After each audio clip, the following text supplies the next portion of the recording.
Hey, Manu, look, 2025 was not exactly the best year for the President of the United States. He started off in pretty gosh darn good territory, right? Trump's net approval rating in January, he was 6 points above water, pretty much above where he was during his entire first term in office. But look what happens come December. 12 points underwater, way down there. That is an 18-point decline during the course of the year. Now, what has driven Donald Trump's decline in his net approval rating? Well, it's independents. That is the name of the game, baby. Look, in January, Donald Trump's net approval rating among independents was about even, -1 point. Not too hot to trot, but not too bad either. Now, whoosh, we're talking about 43 points underwater come December.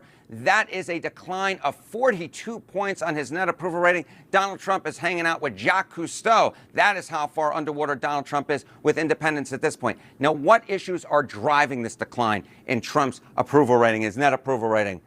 Well, let's look at two of the key issues, right? The economy, the reason that Donald Trump was elected to a second term back in January, he was in pretty good shape at +9 points on the net approval rating.